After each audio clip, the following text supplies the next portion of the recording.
Hello and welcome back to Franklin Covey's twice weekly podcast on leadership with Scott Miller. I'm Scott, I'm your host, 6 years, nearly 400 episodes where on Tuesdays and Fridays we bring to you fresh new interviews from people of all walks of life with the common idea that these conversations are going to make you a better leader. Perhaps you're an entrepreneur, solopreneur, intrapreneur, maybe you're a stay-at-home dad or mom and you're looking for a side hustle. Maybe you want to be a better leader of your family. The point is, Dr. Covey, our co-founder's legacy, who of course wrote the seminal book, The 7 Habits of Highly Effective People, is to invest in you all of the insights and genius that comes from the Franklin Covey Company, but perhaps more importantly, the genius and insights that come from our broad network. So each week, twice weekly, we try to shine our spotlight on to people that can bring you interesting insights and make you more effective. Today, our guest is the phenom author, television host, producer, keynote speaker, and all-around great cook. Her name is Tamron Hall. You know her, of course, as a very respected journalist, careers on NBC, MSNBC. She hosts the Tamron Hall Show, is also a producer of that, and has a new book out. Interestingly, it's a cookbook. Now, you may be wondering, why is a leadership program highlighting a cookbook? Well, I'll tell you, I think there are so many connections to make. For example, I don't follow directions very well, not because I'm insolent. I just don't think very linearly. And if you want to be a good cook, you have to follow directions. So Tamron's going to give us some tips today on the value of preparation, the value of linear thinking, and the value of family and culture all around the table. Her book is called A Confident Cook, long history about being raised in a family of barbecue pitmasters. And so I think today you're going to love the energy and insight from Tamron Hall. Tamron, welcome to On Leadership.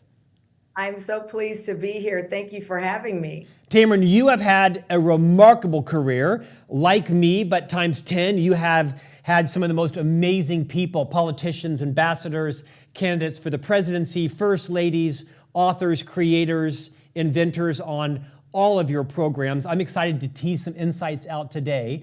For that last person who may not know you as a household name, would you take a few minutes and walk us through your history, kind of where you were raised, where you went to school, what you studied. Walk us through your journalistic background, including what you're doing now with this cookbook and the wild success of your daytime television program, The Tamron Hall Show. So basically, I'm writing my own Wikipedia here in real right. time. So here we go. I was born in a very small town, Luling, Texas. We are an agriculture farming town. The biggest and most famous thing, believe it or not, is something called the Watermelon Thump. It's a harvest festival. In Texas, we have a lot of harvest festivals. There's a strawberry festival. There's this, that. In Luling, we are known as the watermelon capital of the world or the country, but we're also known for the best barbecue in the world. And that is where my grandfather, you mentioned, Scott, a pit master who worked in the back of a tiny grocery store, gas station, but ran the meat department and made some of the most amazing smoked sausages you'll ever have in your life. I was born in that town, the only child born in that town that entire day. And my mother's name happens to be Mary. And I jokingly say they never considered the name Jesus, but we have Mary. And I was the only one there looking for a little spot at the manger. So I grew up in Texas, went on to Temple University where I graduated with a bachelor's degree in journalism. People often ask me what else would I like to do in my life, and this was this or blackjack, and I don't know how to play cards, and I'm horrible even at Uno, but this was my destiny. I went on to report in Bryan College Station, known where Texas, the home of Texas A&M, Dallas Fort Worth, and then 10 years got a big break to go to Chicago, where I reported for 10 years and became an anchor of a morning show. Caught the attention of NBC and the Today Show. They recruited me to move there. Started out on MSNBC and then went on to become the first Black woman to anchor the weekday Today Show. And from there, I launched my own talk show, The Tamron Hall Show, now entering its 6th season. I was the first talk show host to win an Emmy in their first season. I'm lucky enough to say I now have 2, and we are the 2nd longest running show in the history of Disney. Before that, I actually skipped something that really means a lot to me. I did 6 seasons of a popular show you might know as Deadline Crime on Investigation Discovery. For 6 seasons, I spoke intimately with people who lost family members to crime and what I'd like to say at the beginning of the show is it's not about the crime. It's more about the person. I speak on behalf of survivors of domestic violence, having lost my own sister to an act of violence. And this show became a very big part of what I feel is my work as a member of society and someone who's dedicated to service. And now I have two crime novels based on a fictional character, Jordan Manning. She lives in Chicago. She solves crimes. Michael Jordan, Peyton Manning, that's how she got her name. I've got two of those books. And now I am so proud to say I have a cookbook called Confident Cook, to your point, touches on a lot about leadership, because I do believe you find the kind of leader you are sometimes behind a recipe. So I have so many questions for you. I'm going to come to the cookbook in just a moment. You've done something unique that I would like for you to take a few moments and inspire people how they can do the same. You have a core skill. You have lots of skills, but you have a core skill. That is, you're a journalist. You know how to interview people. You know how to extrapolate information out of people. You know how to tell a story. But you've taken that core skill in a remarkably broad variety of settings. I mean, Food Network and on Bobby Flay, and your own Tamron Hall interview program, and MSNBC and NBC. You have a crime program. I mean, you have taken a core skill and applied it to very broad, almost disparate settings. What advice would you give people who may have a similar, they have a skill, but they're not quite sure how to test it, how to ignite it, how to pollinate it in different environments? It's a broad question. Take it anywhere you'd like to go. I like that because, I love that film Taken with Liam Neeson, and he says, I have a particular set of skills. I think that we all have a particular set of skills, but what we know in this world that changes by the minute, our particular set of skills can sometimes limit what we have to offer to the world. And for me, to be quite honest with you, being a woman, being a first in many categories in this business, I'm now 53 years old. At some point, I had a former anchor who told me about my industry, either they'll quit you or you will quit them. But at some point, it all ends. And so that was always front of mind, not that there was an end to my career, but what would I find the beginning to next? So very early on in my career, even when I was a reporter covering, Hurricane Katrina or Gerald, Texas, at the time where the largest tornado to hit the United States landed, I was always looking for the opportunity to bring more to my life and to what I love, which is being a journalist. And it was always front of mind, to be quite honest with you. I didn't know exactly the dots, but I knew that if I, along the way, looked for literal signs and signs within myself, that I would be able to connect the dots. Tamron, you had a fairly public displacement from the Today Show. Sometimes firing. You can say firing. Firing. I'm okay with it. I wasn't okay with it then, but I think you have to peace, and that's a part of leadership. I'm not so sure it worked out well for Megyn Kelly. I think it worked out extremely well for you. Sometimes a disappointment, we know, turns into an appointment. Yeah. When one door closes, another opens. You said something once, I'm going to quote you on this, because even as a white man in his 50s who has been the benefit of lots of head starts and opportunities, independent of my own hard work, this quote really resonated with me. You said, quote, at some point in all of our lives, the goalpost keeps getting moved to a point it's invisible. And then you said, I'm not into being Charlie Brown to anyone's Lucy, so I wasn't going to keep kicking that football. I love that quote. At some point in all our lives, the goalpost keeps getting moved to the point it's invisible. Riff on that. Yeah, I think that applies a lot to all of our lives, whether it's professionally or romantically. I think some people who are listening now can understand when you're in the relationship and you feel that you are doing the work. The father who raised me, my mom was a 19-year-old single mom, and she eventually married when I was 7 years old. The man who became the dad God meant for me to have is how I refer to it. I learned early on in life through both of their journeys that you will find yourself facing these challenges, and you believe you are rising to the occasion, and you keep rising to the occasion. And at some point, it feels like it's not meant for you. Either that individual, if you're in a relationship, for example, keeps moving it because they don't want to be in the relationship, or in your job, you are going in and solidly, not something storyline you create in your mind. Solidly, you are bringing the work, you are bringing the solutions, you are bringing it, and yet it seems elusive. It seems as if that goalpost is being made invisible. And that reference that you discussed there, Scott, I was at the Today Show in my last week of being employed with NBC. And by the way, my show still airs on some NBC stations throughout the country. So this wasn't about a company, it was about individuals. I'll leave it at that. But I can tell you, there I was on that last week. I filled in for my dear friend, Savannah Guthrie, who's still a great friend. I did the third hour of the Today Show, which is right after the main Today Show. I ran across the street and did my show on MSNBC, which I had a 45-minute break to do that. Then went home. I was single at the time. I didn't have a child. Took a cat nap, came in and filled in for Lester Holt, who was on assignment and was also doing Deadline Crime. And I don't say that to make it like, oh gosh, I had this exhaustive schedule. I actually loved it. I was thriving in my mind. Look at me, this kid from a very small town, the underdog in so many ways, starting out in this life race. And I am filling in for the great Lester Holt, Savannah Guthrie, my dear friend, and just amazing journalist. And I'm doing my own thing. And then I am let go. And I was like, wait a minute. The goalpost was moved. I thought I was playing on the field, but I really wasn't. And rather than be angry about it, I chuckled with the Lucy Charlie Brown. I'm a kid of the 70s, and I remember thinking like the ball, that visual of her swiping the ball, and he really thinks she's holding it, and he's about to get it, and he doesn't. That's how I felt. But at the age that I was, which was 48, and lessons that I learned from other great leaders, including my father, who was a master sergeant in the military, and my mom, who's an educator, was what do you do in that moment? What does a leader, and sometimes you don't even know you're that leader, right? What do you do in that moment? And rather than be angry, of course I was sore. I'm not going to kid you. I went home and I'm like, dang you. And I probably said, damn you. But I said, how do you fly if you're allowing your wings to be weighted down by decisions that other people make? Or do you take control? And in that moment, I remember vividly, people for years have been quite fascinated with my fashion, and I get a lot of views on my social because of my fashion. I went in my closet and I said, I'm going to free myself. But here's what I'm going to do.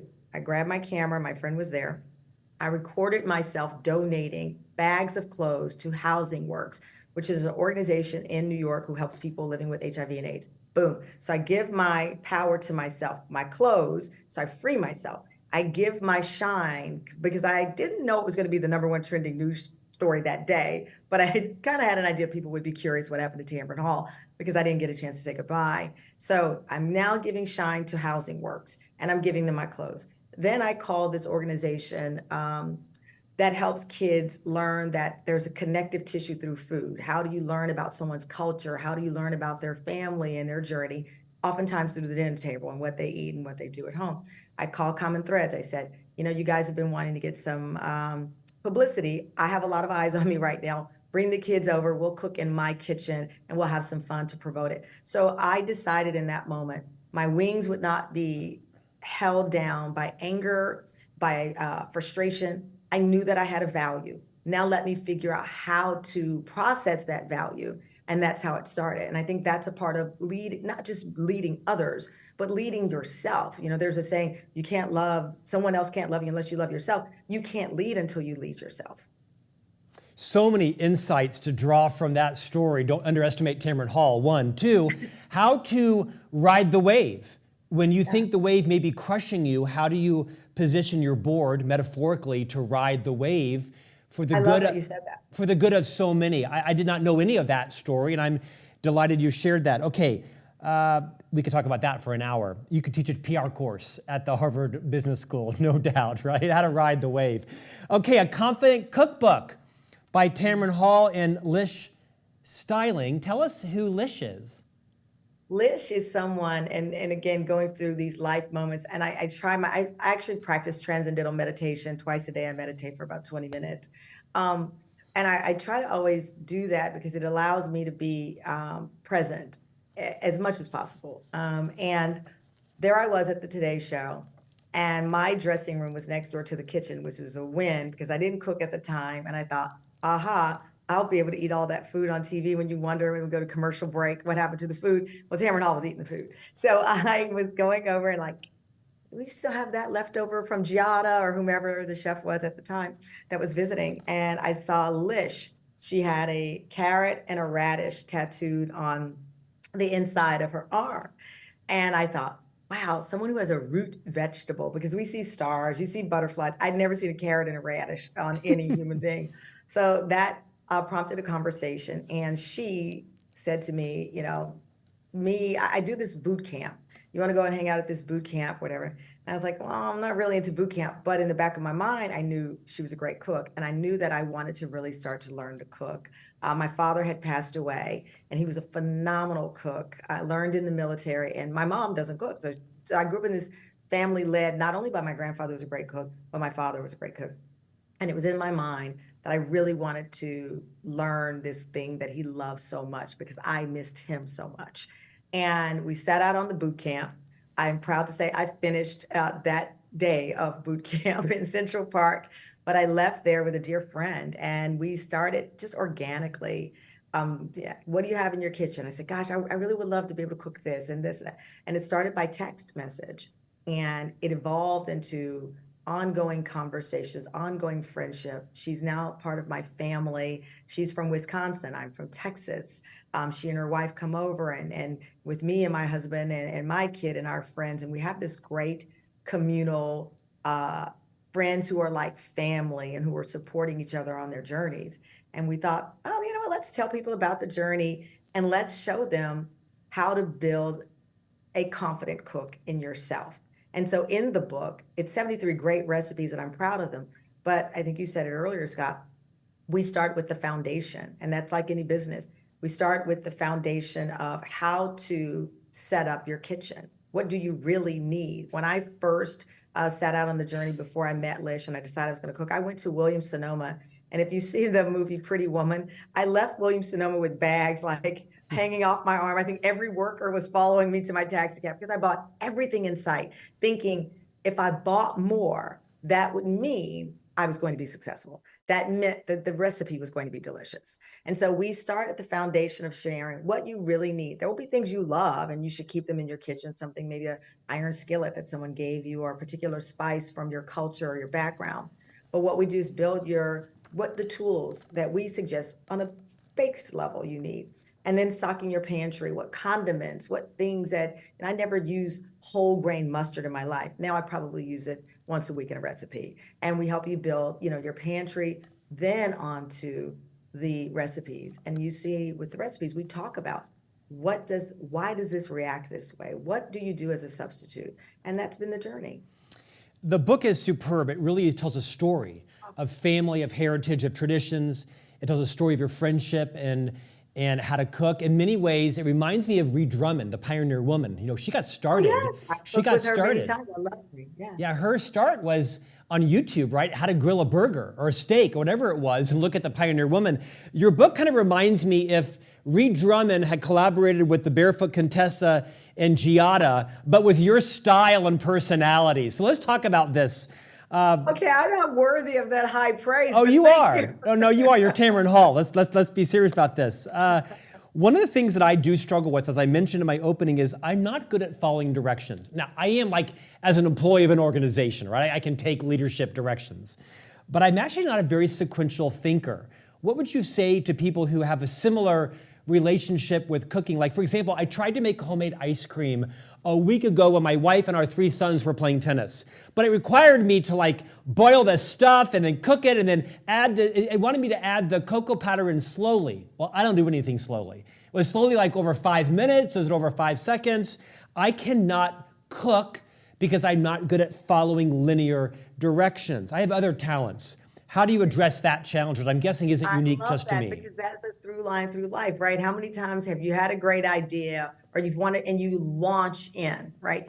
When you launch into a recipe, you will often fail because it does require the first time reading it, the second time reading for comprehension. Thank you. Then the steps start to make sense. It also requires when you read the recipe, not launching, oftentimes we will see the ingredients and you're like, okay, it needs an onion, and I'm going to go to the recipe. rather than the detail, and details, and every detail matters. The recipe might call for an onion, but does it say dice the onion, chop the, what does it require? Slice the onion, quarter the onion, right? So that requires your mind to be present in detail, right? Not just the onion, because if I have the recipe and it says saute the onion, I've got my pan hot, I've got the oil hot, and now I suddenly see it says slice the onion. I've got to stop with the hot pan, slice the onion. Now the pan is flaming and smoking over there, and now I've distracted myself. And now I'm upset because I now have a smoky kitchen because I left the oil on because I didn't read the recipe and pay attention to detail. That matters in every part of our lives. My father used to tell me, on Sunday night, pick out all of your clothes for the week, down to your underwear, because that's one less thing you have to worry about. So now with my talk show, we tape 178 shows a season. That starts in September, it ends in May. I'm a solo host. I pick out with my style team every outfit a week in advance, the shoes, the earrings. We look at the outfit and we decide, does that fit tonally to the subject matter of the show? Because a couple of things, it's one less thing I got to worry about for that week. So if I'm wearing white, the world could snow mud and I'm still wearing that white that I planned on wearing that day. Some people see that as strident or too strict. I see it as preparing myself for the true thing, which is the job of hosting that talk show. So going back to the cookbook, you're looking at your recipe, not to become intimidated. It actually is to build your confidence because you've now read it, you're familiar with it, and you've paid attention to the detail of what it's saying. Not just an onion, it says now quarter the onion or slice the onion. And that starts to set your confidence up, and that starts to set you up for success. So if you are a person, whether it's following one of my delicious recipes, I like to say, or in your own work world, if you're launching a business, every single detail matters down to the nuance in it. And just launching in because it's a great idea doesn't set you up for success. It has to be more than a great idea. It has to be the details that you need to turn that great idea into something successful. Okay, let's keep this theme going about preparation. I'm going to lose a couple 100,000 subscribers with this next comment. That's okay, we got a few million to spare. Before Rudy Giuliani went cuckoo for Cocoa Puffs, he was a very successful, respected mayor of New York City by most sides of the aisle. Before that, Rudy Giuliani was a very successful federal prosecutor.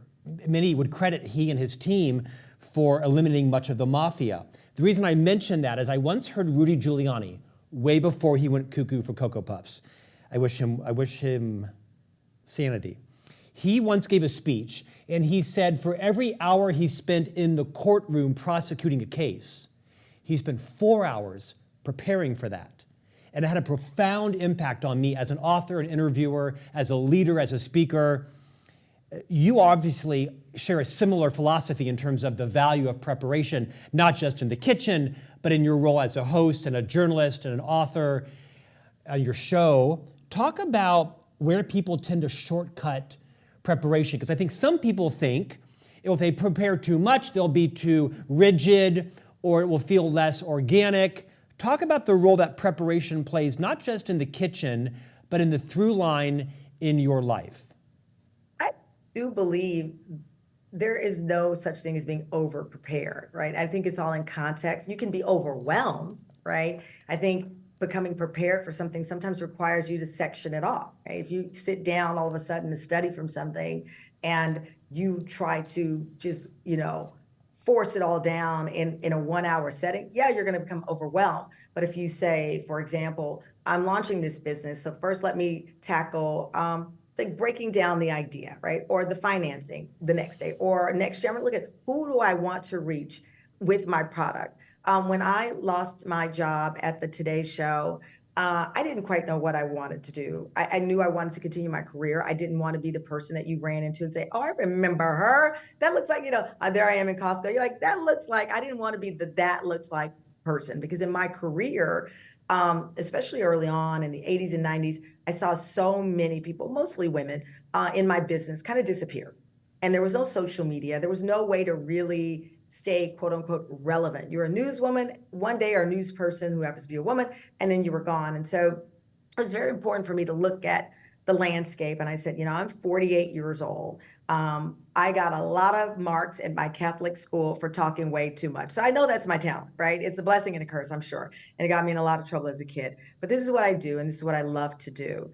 And for me, what I started to do was going back to the studying, I started to, in my mind, say, okay, one day, who is the person that appreciated what I brought to the table? I had Deadline Crime, I had MSNBC, I had the Today Show. I also hosted a show called Sister Wives Reunion, which was a wildly popular show at the time that I hosted the reunion. I also made appearances on Dr. Oz's show, for example, talking about survivors of domestic violence. So I had, at one point in time, was on 6 different shows on like 7 different networks or something to that. I was doing stuff on OWN, the Oprah Winfrey Network. So let me pull in my coalition, right? And so I looked at the fact that with Deadline Crime, I could be in Harlem, New York, for example, and someone would say, girl, I love watching it. And then I'm in the middle of nowhere, Arkansas. And I remember very vividly this woman saying, Tamra, Tamra. And I turn around, she looked very different from the lady in Harlem. And there you have it. I said, wow, okay, let's start building. And I did a lot of stuff and work with military families. So I'm in Texas, and you have somebody who might not align with what they believe I am politically, but they align with my heart. So I started to say, I'm the tree. Now let me pull together this coalition of people who might watch what I do next. So I spent that time researching that so I wouldn't become overwhelmed. Then once I figured out who would support this, I then focused on what I wanted to bring. Oprah Winfrey's the greatest talk show host ever lived. I actually didn't look at Oprah. Why would I? She had her own thing and supports me wonderfully, and I adore her. I studied Mike Douglas, Dinah Shore. I pulled up all of these old school talk shows because there was something I felt missing in the market. I processed that. I watched Ellen, I watched everyone just to see what I felt was missing in the market. Storytelling. At the time I entered the talk show space, there were a lot of still variety and fun and awesome shows that I watched, but there wasn't a lot of storytelling where you meshed together people who were celebrities with people who you would never forget once you met them. We like to call them human interest story, but I think everyone is an interesting human. And then I said, okay, if I get a chance to interview someone like The Rock, do I just want to talk about The Rock and his movie? No, I want to talk about the steps that it takes to become The Rock. What you do on this podcast. How do you become that? And that was the show. So when I went in to pitch the show to Disney, I think some of people, not just Disney, but a lot of them thought that, okay, here comes Tamron Hall, the nice lady from a show or da-da-da. But I came in so prepared. I came in with, in this box, who my audience would be. In this box, what made my show different and how it filled the opening. And that was a strong way to walk into the room, but it was all preparing. It was all through preparedness, but I had to break it down so I wouldn't become overwhelmed. Tamron, you said something I'm going to invite you to reinforce. Yesterday, my son was taking a placement test for the Catholic high school that he's enrolling in the fall. This oldest son, we have 3 sons, he's 14. And he had to do some science, an essay, and some algebra. And he showed me on his phone the algebraic formulas that he was asked. And we were overwhelmed. I said, I have no idea what that even means. And I said to him, unless you are an architect or a physicist, I don't give an F. I don't care about that. I don't care. He's not going to be an architect or a physicist. He's probably going to be a very influential coach, therapist, author, speaker, something like that. You can't fail it. You can't get a referral for behavior in it. You just have to pass it, son, like with a D. I'm fine with that. Like many of us, your talent was what you were scolded for earlier in life, and you managed to build that into a phenomenal brand and career. What do you want everyone to know about their life and how they parent, how they lead people? Someone may have a gift that's not working for them in the circumstance, but it may just be the wrong circumstance. Give voice to the millions of parents and caregivers and uncles and aunts and grandparents and leaders who are watching today who may be accidentally snuffing out someone's flame when in fact it should be ignited, just wrong setting. I love that you gave this story of your son because I'm dealing with that. And if I can be very honest with you, with my own son right now, my son is 5 years old and he is so bold in our home space and so bold, particularly around adults. But he becomes very shy if he's around more than 10 kids. He never stops talking. I mean, he definitely inherited that from me, but becomes very shy in different moments. So I took him to play soccer because that's, the it sport. I take him to play soccer.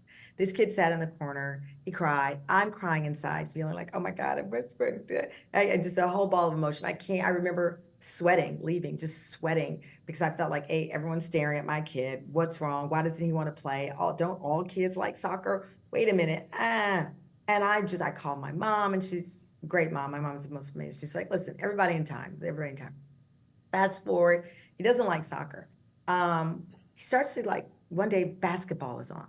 And I don't require him to play a sport. I ran track my entire life. I do think whether you're good at it or not, people should participate in some team sport. I just think it's a great self-esteem builder, and it does introduce you potentially to friends that you can have for a lifetime. My best friend I met running track when we were age 4, but he starts watching basketball and he's like really into it. And like you, my son's like the numbers, and he sees the score and he's all into it. And he liked seeing the score that ignited him competitively. With soccer, I think, and he was in the little field, he didn't see a score, and he's that kid. He needs that motivating factor in front of him. He's watching basketball, and he's like loving it. And then I decided to take him to a game. I'm going to risk taking a 5-year-old, just turned 5, to the Knicks game and be embarrassed on national TV. That kid sat the entire game. He and Spike Lee were the 2 shortest and the last to leave. And he's like glued to it because that was motivating his mind. That worked for him. And he saw it. And now he's at summer camp, and they're like, he's such a great basketball player. And I'm like, he just likes that hit a nerve with him. Had I tried to force him into this lane of, well, everyone else plays soccer, and every other kid, I would have had a miserable kid. I had a teacher tell me recently of my son. She's like, he's got really great skills that will serve him well when he's older. But right now, sometimes it's tough because my kid says why every time. Everything you tell him, he says why? Why? He's 5. Why? I said, I appreciate that feedback, but I also believe in answering. Now, if he's just stalling, I'm like, dude, you're just asking me. But I take the time to answer because that curiosity is what can turn into, as you said with your son, so many things. I'm fortunate to have had a mom who didn't stifle my curiosity, who did not stifle, as you see now, this very talkative, fast-talking person that you see. But I had teachers, a few, not all. Most teachers in my life were tremendous and still root for me to this day. But I had adults from time to time in my life who felt that I didn't fall within the lines. And had I had a parent who didn't advocate for me, I wouldn't be here talking with you right now. And so I feel that whether you're a parent or you're trying to find this in your own journey, advocating for your talent, advocating for your unique mind, I never felt it so strongly until this last few years with my own son. But I saw it with my mom to me, and I've had to at my own careers, at points in my career, advocate for my unique talent. Don't let anyone tamp that down. And I often say as well, and I just told my niece who is 18, she just graduated from high school. She's uncertain of what she wants to do next, to be honest with you. And I said, it's okay to say that. You don't have to say to the world, well, I'm going to apply for a 4-year college, or I'm going to go here. You don't know, and you're unsure. And maybe if you're vulnerable enough to tell someone, I'm not sure, maybe they say, what about this? Or I remember this. And that's how I found my journey in this job. So it's, if you're certain, I know what I want to do, say it out loud. If you're certain about what you want to have happen, I am going to be the first person to open this kind of business, just you wait and see. Or I am not sure. You got any advice? It's using that vulnerability as a weapon, but also at the same time, whatever unique thing you believe you have to offer, not letting anyone stifle it in your child or within you. Sage advice. Speed round on a confident cook. We're both going to answer these questions. Got 3 minutes left. Favorite recipe? Mine is definitely Granny's curried chicken salad. Which one is your favorite recipe? The steak. Best tip. The ribeye steak. I hear you. I'm a Texan. The ribeye steak. I hear you. It's that one's tied with, I think, the ribs. Tell me about the best tip in the book? I think it's how to remove the skin on a fish fillet. What's your best tip in the book? I actually think, believe it or not, it's 3 ways to make an egg. People mess up. I know it sounds, when someone says they don't even know how to boil an egg, because you probably don't. And so we teach you from whether it's like the perfect, large curd scrambled eggs. I grew up making eggs so wrong, I have to tell you that.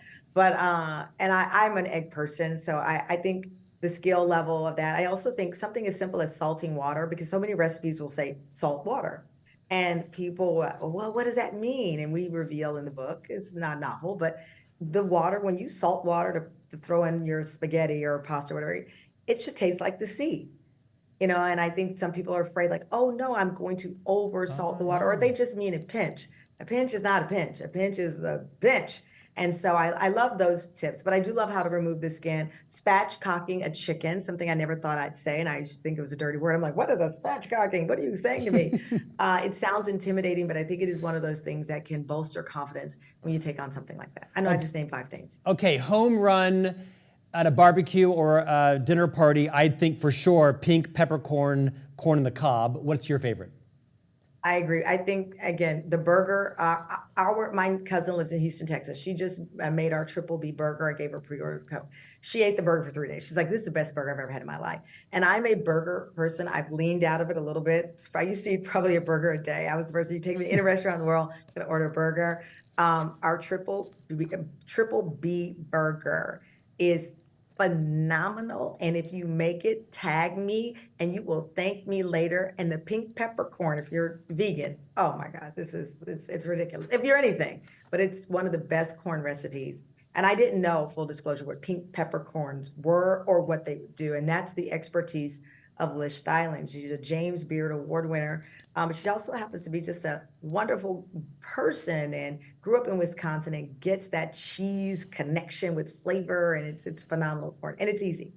Tamron, the book is a confident cook, super practical, great photography. You get to know who you are as a human, as a mom, as a spouse, as a friend. Thoroughly enjoyed the book. Tell us what's next for you. Beyond, are you going into your 6th season? How many seasons on Tamron Hall? Yeah, thank you. We start 6 seasons September 3rd. And then in the beginning of next year, I have my first children's book coming out. And I am working on a couple of other literary projects. I think for me, the show means the world to me, and our TAM fam, as we refer to our audience, mean the world. They've given me an opportunity to take flight and expand in this literary world. And so right now I'm creating from my real space. I mean, the cover of this book is my actual kitchen, and the pictures are in there. Some pictures I've never even shared publicly, but as long as I have this opportunity to authentically share my journey, whether it's in the kitchen, whether it's the kind of book that I read to my kid at night, those are all the things that are what's next. I feel so fortunate and grateful to have this life, and I don't want to waste a single moment of it, not just for myself, but for others. And I'm trying to welcome as many people to the table with my advice and the fun that I've had in life. One thing we share in common is the love for soft scrambled eggs. You cannot under-scramble my eggs. You can't under-scramble them. I like them near death. Tamron Hall, you are a class act. I have to tell you, your professional journey is like a master class for people that need to learn resilience, that need to learn how to pivot, that may need a little bit of reinforcement in their self-confidence, that may need a little bit of motivation to say, hey, this door closed, how do I pivot to this door? And as I mentioned earlier, not get crushed by the wave, but to just time where you place your board to write it right. I wish your cookbook success, great success. It won't need it. A Confident Cook by Tamron Hall and Lish Styling. Recipes for joyous, no pressure fun in the kitchen. Such an honor, an intimidating honor to be on this side of the interview chair today. Tamron, thanks for your time. Thank you, Scott. And we'll see you back here for a new conversation next week on leadership.